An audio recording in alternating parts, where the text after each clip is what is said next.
Assalamualaikum warahmatullahi wabarakatuh. Waalaikumsalam warahmatullahi wabarakatuh. Selamat siang anak-anak semua. Siang, Bu. Jadi gimana kabarnya hari ini? Baik, Bu. Kok nggak semangat? Baik, Bu. Alhamdulillah. Baiklah, sebelum kita memulai pembelajaran, ada baiknya kita berdoa dulu. Di sini Ibu minta perwakilan dari anak-anak. Ada yang bisa memimpin doa kita sebelum mulai belajar? Siapa? Oke, Ibu minta Tigor untuk memimpin doa sebelum kita mulai belajar. Baiklah, sebelum memulai belajar, mari kita berdoa menurut agama dan kepercayaan masing-masing. Berdoa mari. Berdoa selesai. Amin. Sebelum memulai pelajaran, Ibu akan mengambil absen terlebih dahulu. Jadi, tolong didengar namanya baik-baik dan angkat tangannya bila hadir ya. Baik, kita mulai dari absen yang pertama. Ada Berlianisa Elsa, Dwi Kencana, Dwi Rahma Febriati, Dela Adiani, Farenza Halmaroza, Hawa Madia, Hadir, Bu. Tigor, Ibu. Rio. Mungkin ada yang tahu Rio kenapa tidak hadir hari ini? Sepertinya dia sakit, Bu. Oh, berarti ada satu teman kalian yang tidak hadir ya, Rio ya. Mari kita berdoa supaya dia diberi kesehatan sehingga bisa hadir di pelajaran kita berikutnya. Baiklah, sebelumnya Ibu mau nanya dulu nih. Ada yang masih ingat nggak materi minggu lalu itu tentang apa? Ada yang bisa mengungkapkan apa materi minggu lalu kita, topik pembahasannya? Mungkin pada lupa ya. Nah, jadi minggu lalu itu kita bahas terkait tentang Dwimatra. Dan di pertemuan sekarang ini kita akan membahas tentang nirwana. Yang nirwana itu berkaitan tentang pembelajaran Dwimatra kita yang kita bahas minggu lalu. Sebelumnya Ibu mau bertanya dulu. Di sini ada yang sudah pernah melihat gambar seperti yang Ibu kasih lihat ini? Ternyata masih ada yang belum ya. Nah, jadi ini adalah salah satu contoh gambar Ibu waktu semasa Ibu kuliah menggambar tentang nirwana. Nah, jadi Ibu akan menjelaskan dulu nih secara umum konsep nirwana itu apa. Jadi nirwana itu dalam bahasa Sanskerta artinya pembentukan atau penciptaan. Dalam kehidupan sehari-hari, nirwana merujuk pada proses pembentukan atau penciptaan sesuatu yang melibatkan kreativitas, ide, dan inovasi. Baiklah, di sini Ibu akan jelaskan terlebih dahulu adanya relevan antara nirwana dengan kehidupan kita sehari-hari. Yang pertama itu dari konteks pendidikan. Jadi kalau dari konteks pendidikan ini, nirwana berkaitan dengan pembelajaran seni rupa yang dimana siswanya akan merancang atau membuat suatu karya yang melibatkan kreativitas dan inovasi mereka. Yang kedua itu ada dari konteks kewirausahaan. Konsep nirwana di sini membantu mereka mengembangkan ide untuk peluang bisnis dan mereka diajarkan untuk mencari solusi untuk memenuhi kebutuhan pasar. Lalu yang ketiga itu ada dari konteks pembangunan masyarakat. Jadi di sini siswa belajar untuk mengembangkan lingkungan yang positif dan berkelanjutan. Di sini Ibu harap anak-anak semua dapat tahu apa tujuan pembelajaran kita belajar tentang nirwana ini. Yang pertama, siswa dapat memahami konsep nirwana itu sendiri. Yang kedua yaitu siswa dapat menjelaskan proses pembentukan nirwana dalam kehidupan sehari-hari. Yang ketiga yaitu siswa dapat menerapkan konsep nirwana proyek tugasnya nanti.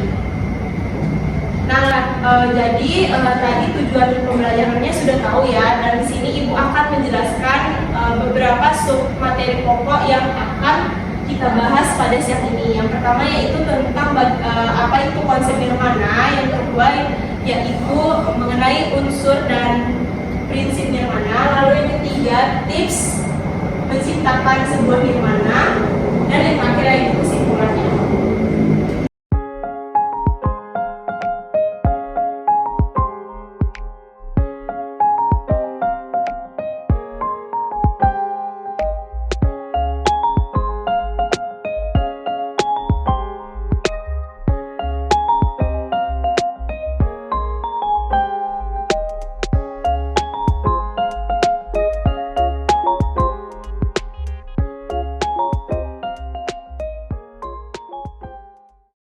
Baiklah, sekian materi yang Ibu sudah jelaskan. Apakah dari anak-anak ada yang bisa menyimpulkan materi tentang nirmana tadi?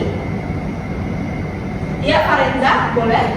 Saya bisa menyimpulkan mengenai unsur-unsur dari nirmana, Bu. Di mana unsur nirmana adalah unsur dasar yang digunakan dalam membuat sesuatu karya seni, baik itu seni rupa 2 dimensi maupun 3 dimensi. Unsur-unsur nirmana itu meliputi garis, bentuk, tekstur, warna, ruang, dan nilai. Ya, jawabannya sangat bagus sekali ya. Benar yang dibilang Farenza tadi. Jadi nirmana merupakan sesuatu yang awal mulanya tidak memiliki bentuk dan makna, namun bisa menjadi sebuah karya seni rupa dengan melibatkan unsur dan prinsip-prinsip di dalamnya. Baiklah, di sini Ibu akan membuka Q&A atau tanya jawab, dan bagi yang bisa menjawab pertanyaan Ibu secara cepat dan tepat akan mendapatkan hadiah. Nah, Ibu akan mulai dari pertanyaan yang pertama ya. Yang pertanyaan pertama itu, pertanyaannya adalah coba sebutkan apa itu unsur-unsur dari nirmana. Saya, Bu. Oke, Feby, boleh? Unsur nirmana itu ada 6. Yang pertama ada titik. Titik adalah unsur seni rupa 2 dimensi yang paling dasar. Dari sebuah titik dapat dikembangkan menjadi garis atau bidang. Nah, unsur yang kedua itu ada garis. Garis adalah suatu hasil goresan nyata dan batas limit suatu benda, ruang, rangkaian, massa, dan warna. Yang ketiga ada bidang. Bidang adalah suatu bentuk pipih tanpa ketebalan, mempunyai dimensi panjang, lebar, dan luas, serta mempunyai kebentukan, arah, dan batas dan dibatasi oleh garis. Nah, bentuk-bentuk dari bidang ini seperti geometris, organis, bersudut, tak teratur, dan bulat. Nah, yang keempat itu ada titik, garis, atau bidang akan menjadi bentuk apabila terlihat. Sebuah titik betapapun kecilnya pasti mempunyai raut, ukuran, warna, dan tekstur. Yang kelima ada warna. Warna merupakan kesan yang ditimbulkan oleh cahaya terhadap mata. Oleh karena itu, warna tidak akan terbentuk jika tidak ada cahaya. Yang keenam ada tekstur. Tekstur adalah nilai raba dari suatu permukaan, baik nyata maupun semu, bisa halus, kasar, licin, dan sebagainya.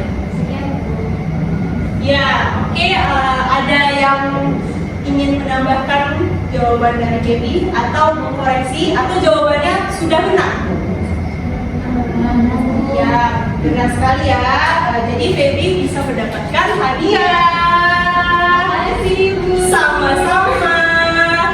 Nah, Ibu memberi satu kesempatan lagi untuk tanya jawab kita, yang dimana pertanyaannya itu coba sebutkan beberapa tips dalam membentuk nirmana. Ya, Bu. Ya, Dela, boleh? Jadi tips untuk membuat nirmana itu ada beberapa. Yang pertama, kita harus mengeksplorasi ide. Jadi kita harus menemukan ide-ide ketimbang melihat referensi. Yang kedua, kita harus berani, kita harus buang rasa takut itu. Nah, kemudian yang ketiga, kita bisa membuat ragam karya yang berbeda. Terus selanjutnya di sini kita dituntut untuk rapi, karena kerapihan itu adalah kunci. Kemudian yang terakhir yaitu jauhi sistem semangat kerja yang sangat tidak efektif menurut saya. Jadi ada yang ingin mengkoreksi jawaban dari Dela atau sudah betul jawabannya? Ya, betul sekali ya. Dela mendapatkan hadiah.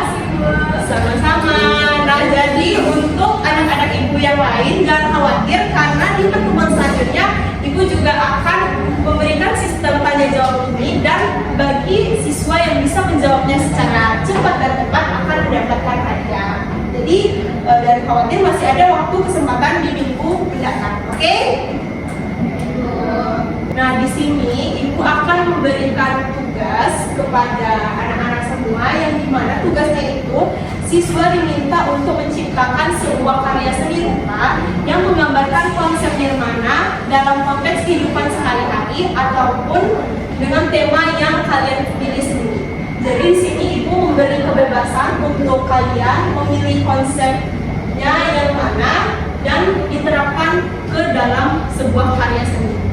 Ibu di sini memberi waktu deadline pengerjaannya selama kurang lebih 1 minggu. Ibu harap anak-anak bisa menyelesaikannya dengan tepat waktu ya.